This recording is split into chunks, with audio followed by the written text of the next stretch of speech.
Good morning everyone. I am Vandana. This is your SST class. Today we are going to start our second chapter of history, nationalism in India. Firstly बच्चों हमें ये पता होना चाहिए कि nationalism का meaning क्या होता है. नेशनलिज्म इट मीन्स राष्ट्रवाद. राष्ट्रवाद की भावना कब शुरू होती है? जब हम जो लोग हैं, जो हमारे देश की जो आम जनता होती है, उसके अंदर अपने देश के प्रति जो प्यार की भावना पैदा होती है, तो उसे नेशनलिज्म कहते हैं. जब हम अपने देश का सम्मान करते हैं, अपने देश के प्रति हम देखते हैं कि हमारा नेशनल जो गीत है वो कौन सा है, हम लोग कौन से हैं, किस राष्ट्र से संबंध रखते हैं, जब किस तरह की बातें हमारे सामने आती है तो राष्ट्र के प्रति प्रेम की भावना भी उत्पन्न होती है, जिसे नेशनलिज्म कहते हैं. अब नेशनलिज्म इंडिया में कब आया? जैसे सबसे पहले इससे पहले जो हमने चैप्टर पढ़ा था उसके अंदर हमने नेशनलिज्म को यूरोप में पढ़ा था. तो जैसे ही यूरोप में राष्ट्रीयता की भावना का उदय हुआ, उसके बाद जो भारत के अंदर राष्ट्रवाद की भावना का विकास होने लगा. 1914 में. अब सबसे पहले जो हम ये चैप्टर शुरू करते हैं, इसका फर्स्ट पॉइंट ये होता है कि इस चैप्टर का फर्स्ट जो टॉपिक है फर्स्ट वर्ल्ड वॉर से रिलेटेड है. आप सभी को पता है कि फर्स्ट वर्ल्ड वॉर कब शुरू हुआ था. फर्स्ट वर्ल्ड वॉर 1914 से 1918 के बीच में हुआ. जब फर्स्ट वर्ल्ड वॉर शुरू हुआ तो इसके बहुत सारे इम्पैक्ट जो है लोगों पर हुए, और क्या क्या वो इम्पैक्ट हुए वो मैं आपको बताती चली जाऊंगी.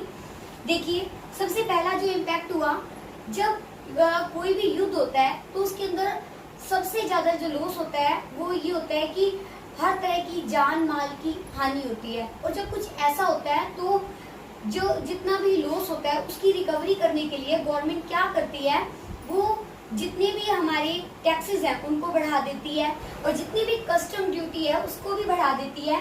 लेकिन फर्स्ट वर्ल्ड वॉर के अंदर एक चीज और भी थी. जितनी भी पीजेंट यानी कि या ग्रामीण जो लोग थे उनको क्या किया जाता था, बिना किसी ट्रेनिंग के उस युद्ध के अंदर, फर्स्ट वर्ल्ड वॉर के अंदर बिना ट्रेनिंग के भेज दिया जाता था. जिससे क्या हुआ, उनकी ज्यादा से ज्यादा मृत्यु होने लगी थी. और इसकी वजह से, फर्स्ट वर्ल्ड वॉर की वजह से लोग जो है भड़कने लगे थे. अब इस बीच के अंदर 1913 से लेकर 1920 तक जब इतना सब कुछ हुआ फर्स्ट वर्ल्ड वॉर के अंदर, तो वहाँ पे महामारी की स्थिति और भूखमरी की स्थिति पैदा हो गई. जब ऐसी स्थिति होती है तो सारी फसलें जो है उस समय पे खराब हुई हैं. क्योंकि जब फसलें खराब हो जाती हैं वो कैसे हुई, क्योंकि सभी के सभी जो ग्रामीण जो किसान थे, पीजेंट थे हमारे, उन्हें तो युद्ध में भेज दिया गया, जिसकी वजह से फसलें सारी खराब हो गई. और कुछ एक ऐसे रीजन भी थे जिनकी वजह से हमारी फसलें खराब हो गई. और उस समय पे महामारी भी आई, प्लेग की महामारी आई. अब इसका जब ये सब कुछ हुआ उसके बाद 1915 के अंदर हमारे पास एक जो एक लीडर हमारे सामने आए. वो कौन थे? वो थे महात्मा गांधी. महात्मा गांधी 1915 के अंदर हमारे इंडिया में आए थे. ये कहाँ से वापस आए थे? ये साउथ अफ्रीका से आए थे. साउथ अफ्रीका में क्या हुआ था, इन्होंने एक मूवमेंट किया था जिससे कि जो अलग अलग कलर को लेके, गोरों को लेकर, उसमें वहाँ पे उन्होंने एक मूवमेंट शुरू किया था. उसके बाद वो 1915 में इंडिया आए वापस.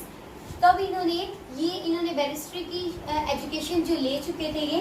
अब इनके मन में एक बात आई, क्यों ना कुछ ऐसा किया जाए जिससे कि हमारे भारतीयों का कुछ एक भला हो सके, कुछ अच्छा हो सके.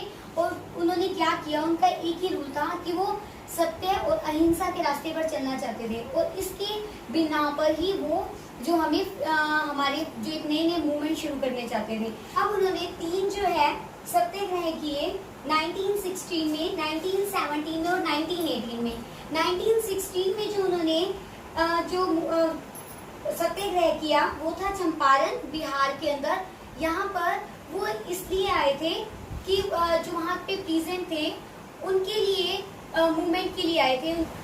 प्लांटेशन के जो सिस्टम था उसका विरोध करने के लिए उन्होंने चंपारण जो है आंदोलन शुरू किया था बिहार में, सत्याग्रह. और दूसरा था 1917 में खेरा, गुजरात के अंदर. यहाँ पे भी वो किसानों की हेल्प के लिए उन्होंने ये सत्याग्रह शुरू किया. और थर्ड जो था 1918 के अंदर अहमदाबाद में जो कॉटन मिल के वर्कर्स थे उन्होंने स्ट्राइक की थी, उनकी हेल्प के लिए उन्होंने ये सत्याग्रह किया था. इस तरह से आप देख सकते हैं कि उन्होंने ये 3 तरह के जो सत्याग्रह शुरू किए थे। अब हमारा नेक्स्ट टॉपिक है रोलेट एक्ट। रोलेट एक्ट क्या है? अब जब गांधी जी के तीनों सत्याग्रह बहुत अच्छी तरह से सक्सेसफुल हो गए, अब उन्होंने सोचा कि कुछ नया किया जाए और कुछ बड़े लेवल पे किया जाए। कुछ नया करने के लिए उन्होंने एक और सत्याग्रह शुरू किया जिसे कि नेशनल वाइड सत्याग्रह कहा गया। नेशनल वाइड सत्याग्रह उन्होंने किसके विरोध में किया था? Roulette act. रोलेट एक्ट क्या है? अब रोलेट एक्ट एक एक्ट था जिसके अकॉर्डिंगली कि कोई भी व्यक्ति किसी को भी जो गवर्नमेंट है वो बिना किसी कोई भी प्रूफ के, बिना वार्निंग दिए हुए, वारंट के उन्हें अरेस्ट कर सकती थी 2 इयर्स के लिए, और उन्हें कोई भी कोर्ट में उनके खिलाफ कोई भी केस नहीं चलेगा और 2 साल तक उन्हें जेल में ही रखा जाएगा। ये गलत एक्ट था जिसके खिलाफ जो है कि सत्याग्रह शुरू किया गया गांधी जी के द्वारा।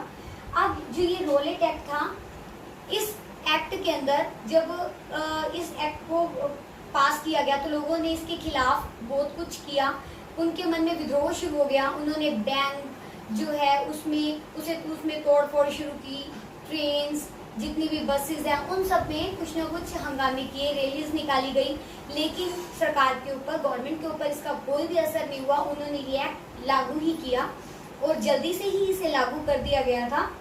अब जब ऐसी इतनी ज्यादा वॉयलेशन हो गई, तब वॉयलेशन होने के बाद तब गवर्नमेंट ने ये सोचा कि अब ये जो सारी पब्लिक है ये आउट ऑफ कंट्रोल है, तो उन्होंने क्या किया? मार्शल लॉ जो है लागू कर दिया। अब मार्शल लॉ क्या है? मार्शल लॉ एक लॉ होता है जिसके अकॉर्डिंगली कि सारी की सारी जो पावर होती है वो किसके हाथों में चली जाती है? वो सारी की सारी पावर जो हमारे सैनिक हैं उनके हाथों में चली जाती है। तो पूरी की पूरी जो हमारा एरिया होता है उसके ऊपर जो पूरी की पूरी आर्मी या सेना का पूरा अधिकार होता है। तो इस स्थिति के अंदर, तो इस समय पर जो मार्शल लॉ लागू किया गया उस समय उनके जो हेड कौन थे? General Dyer. तो जब ये सब कुछ 10 अप्रैल तक चला, 10 मार्च 1919 तक, उसके बाद जब 13 अप्रैल 1919 हुआ तो वैसाखी का दिन था, तो बहुत ज्यादा संख्या में 2 तरह के लोग अमृतसर में इकट्ठा हुए। तो कौन कौन से? जलियांवाला बाग में इकट्ठे हुए। जलियांवाला बाग के अंदर एक तो वो लोग थे जो वैसाखी का मेला देखने के लिए आए हुए थे, और दूसरी तरह के लोग वो थे जो सत्याग्रह में शामिल होने के लिए आए हुए थे।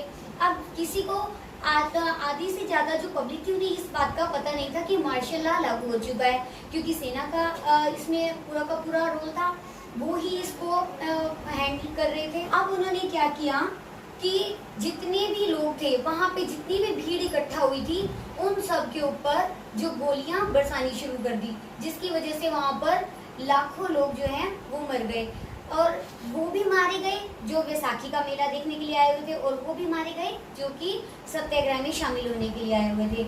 अब इससे और भी ज्यादा असंतोष फैल गया। तो अब क्या हुआ?